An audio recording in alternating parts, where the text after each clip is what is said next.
Fala, torcedor do Palmeiras, bora aí para mais um corte aí das últimas notícias do Verdão. Então, se você não é inscrito, se inscreva no canal, deixe seu like e bora pro vídeo. E tem assunto dele no Palmeiras? Isso aí eu não cheguei a ver. Estão me perguntando aqui, eu só tô repassando. O Palmeiras hoje tem interesse no Gabriel Grando, do Grêmio. Goleiro jovem e tal, mas não me disseram que tem oferta pelo Léo Jardim. Eu perguntei, inclusive. É bom esclarecer. A questão do Léo Jardim, ela é assim, eu preciso ter uma explicação. E é importante a gente falar que o Vasco, desde o ano passado, está tentando renovar com o Léo Jardim. Está tentando essa renovação. O presidente Pedrinho já chamou para renovar desde o ano passado. E as conversas não fluíram. Agora, no último ano, o staff do Léo Jardim mandou uma oferta, uma contraproposta da renovação. E só um outro parêntese, o Pedrinho entende que a proposta de renovação que o Vasco fez ao Léo Jardim é economicamente muito boa, economicamente espetacular. Foi feita uma contraproposta pelo staff. Ainda não chegaram num acordo, né? Só que tem um número de jogos, o Vasco tem 61 jogos possíveis esse ano, né? E tem uma quantidade de 50%, se o Léo Jardim atingir, é uma renovação automática de 1 ano. Essa renovação automática, ela pode acontecer contra o Red Bull Bragantino pelo Brasileirão. E aí seria uma renovação, um respiro para o Vasco, para as negociações de renovação. Só que essa renovação automática não interessa ao staff do Léo Jardim. O staff mandou uma oferta para o Vasco para uma renovação até 2031, né? Então, assim, existe a possibilidade do Léo Jardim não entrar em campo para não bater essa meta de 50%? Existe. Eu estou falando em possibilidade. Em uma informação que eu ouvi de bastidor. Não, que isso vai acontecer, né? E pode acelerar, claro, essa conversa, essa negociação. O Vasco está fazendo tudo certo. O Vasco não foi negligente. Eu falei com gente grande lá do Vasco que me disse isso.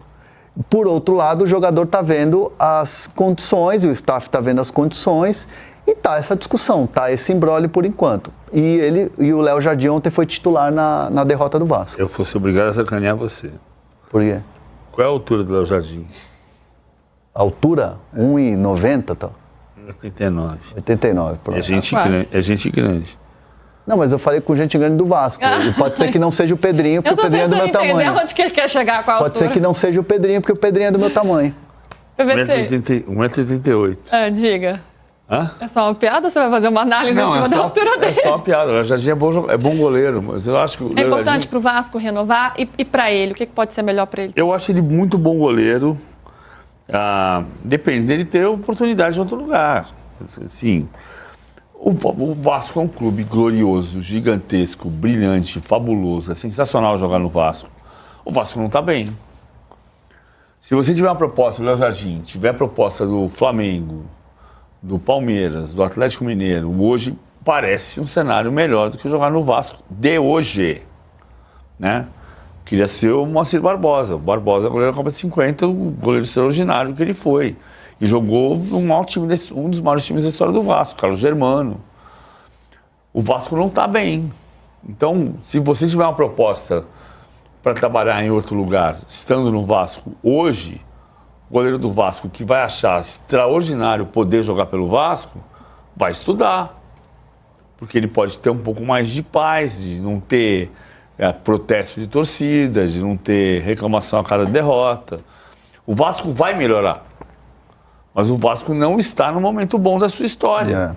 Isso não é mentira. Cara, é só você prestar atenção. Isso não diz nada sobre a grandeza do clube. O Vasco é um gigante, extraordinário o Vasco. Mas assim, o Léo Jardim chegou a ser convocado para a seleção brasileira no Vasco. E não num Vasco jogando fino da bola, top e tal. Mas o desempenho do Léo Jardim, o Léo Jardim muitas vezes salvou o Vasco, para falar o português claro. Salvou. Foi o cara do jogo. E isso, inclusive, o levou para a seleção. ideia do Léo Jardim é poder ter mais possibilidades de chegar à seleção. Vamos falar de futebol e parar com essa bagunça aqui? Centra, volta pra cá, centra. Ô, Hernan, é o momento de o Palmeiras rodar elenco? A Abel tá pensando nisso, já que tá tranquilo. A liderança, né, a gente tava falando até sobre o São Paulo, é importante, mas não é fundamental. Como é que o Palmeiras está lidando com isso? Até porque é líder também do Campeonato Brasileiro, então vai muito bem nas duas frentes. Mas pode ser o momento de fazer alguns testes, de observar jogadores que estão voltando aí de lesão também.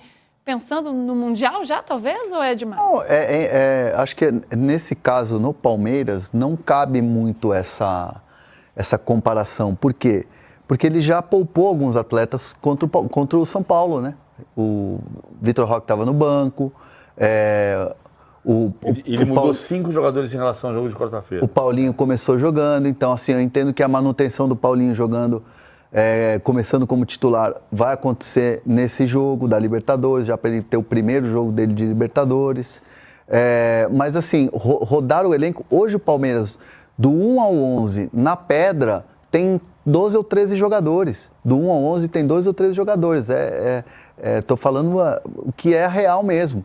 Então, assim, o Palmeiras tem essa capacidade de ter um encaixe com mais de um time, mais de um atleta ali no 11, porque o Palmeiras está vindo de um trabalho que tomou muita pancada no estadual, teve muita gente fora e que agora ele está se encaixando muito bem no Brasileiro e principalmente na Libertadores. Eu acho que tem mais que isso, Renan. Tô fazendo a conta aqui, olha só. 13 ou 14? Olha só, o Everton... O Lomba não está nesse caso. Aliás, tem a história do Lomba poder ir pro Fluminense ou não vai pro Fluminense, enfim. Giai, porque o Marcos Rocha e o Mike ficaram fora disso. Gustavo Gomes, Mikael, Murilo e Bruno Fux. Porque o Bruno Fux virou titular da ausência do Murilo e do Mikael. Piquerez, Vanderlan jogou no Paraguai. Mas esquece o Vanderlan, são 7. Aí você tem Emi Martins e Richard Rios, são os titulares. Sim. Mas o Aníbal joga e o Lucas Evangelista também. Tá jogando. Aí você tem a Felipe Anderson. Que no clássico entrou no segundo tempo. Você tem Paulinho, Facundo, Estevão, Vitor Roque e Flaco. O Facundo Então que você nem tem entrou. 17. Facundo nem entrou. Não entrou porque o 26º jogo seguido vinha ele numa descansou. sequência, né, danada. O Facundo é importante. Por que eu tô falando? São 17. Embora a gente fale muito pouco dele, né? Eu digo no geral, né? Eu não pus o Veiga. Ainda tem o Veiga. Eu não pus o Veiga, que certamente está nesse rodízio. Então nós estamos falando de 18 jogadores. O Aníbal Moreno. Com a mesma forma de jogar, eu nem coloquei... O Aníbal passou por aqui. Falei Aníbal com M, Richard Rios com Lucas Evangelista.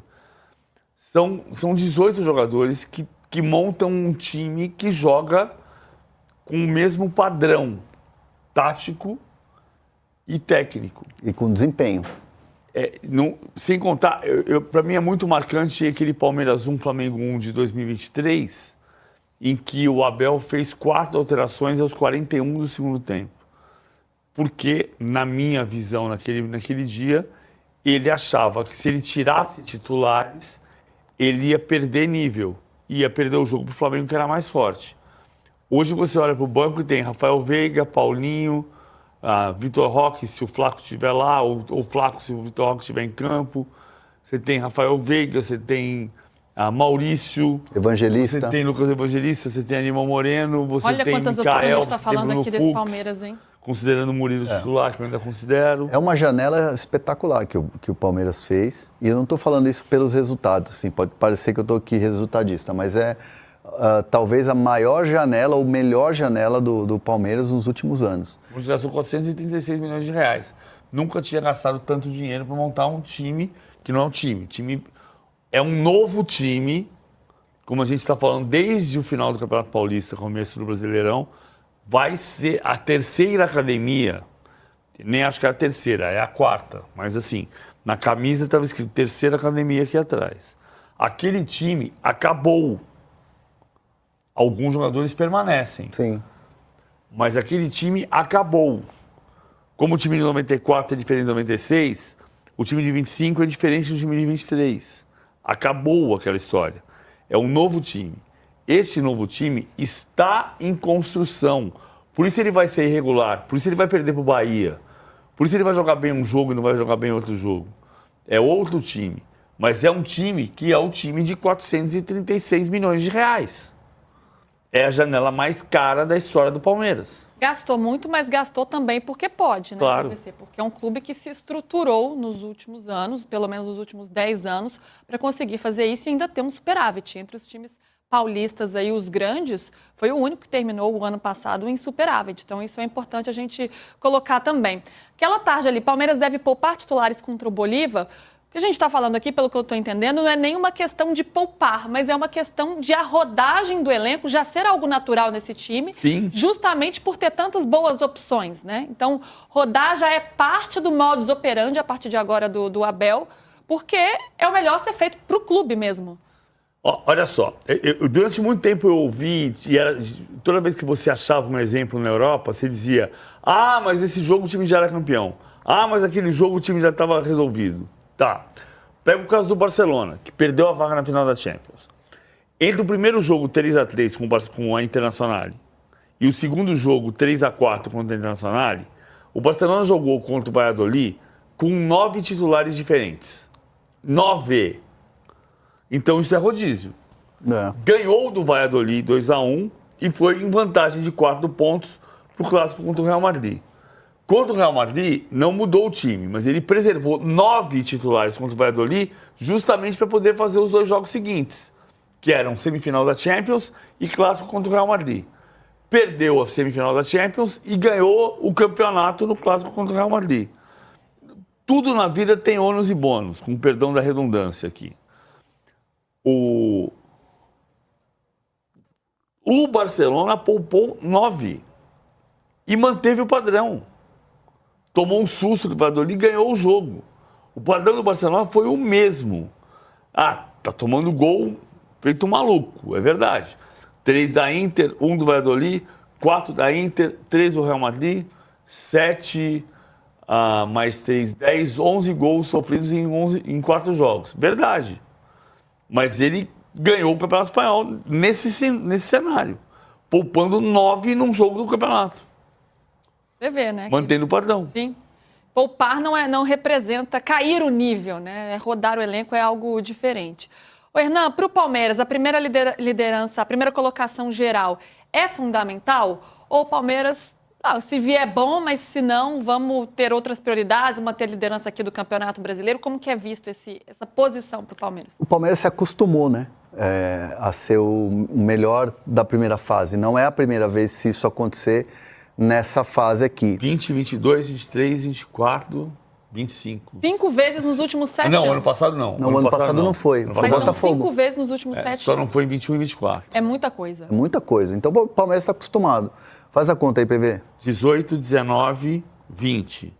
22, 23, 25. Sexta vez, não é? É que agora seria a sexta, né? É, 25. Sim, então 25. são 5 for a dos últimos sexta, 7. E o Palmeiras se acostumou. E, obviamente, é bom pela vantagem. Pela questão o Palmeiras olha muito mais o lado esportivo e, obviamente, os recordes ficam aí para o torcedor, né? Para a gente aqui discutir. Mas o foco do Palmeiras é essa vantagem que dá nas fases decisivas, de você resolver a parada em casa. Então, para o Palmeiras é importante. E o Palmeiras está vendo o São Paulo no retrovisor, sim, viu? Tá vendo. E assim, e internamente no Palmeiras, dizer assim, tem um rival nosso na cola, que vai pontuar, que vai ganhar seus jogos. Então, vamos fazer aqui o nosso. Então, tem esse olhar da rivalidade em relação a essa primeira fase geral com o São Paulo. Aí, então é interessante, né, ver os dois brigando aí, o São Paulo no retrovisor, o Palmeiras já tá de olho, tipo, opa, deixa eu cuidar do meu lugar aqui, porque Sim. senão vem alguém. Vamos para mais um intervalo rapidinho no canal, a gente segue aqui no YouTube, Torcedor do Palmeiras. Palmeiras aí vai vir com um time um pouco alternativo pro jogo de amanhã, contra o Bolívar, em casa lá no Allianz Parque. Palmeiras aí vai rodar um pouco o elenco, né, porque tem jogo muito importante domingo, fora de casa, contra o Red Bull. Palmeiras aí precisa dos 3 pontos para manter a liderança isolada do campeonato. Então o Palmeiras pode vir com uma mudança um pouco alternativa amanhã. A gente pode ver o Murilo retornando, a gente pode ver um Mike ou o Marcos Rocha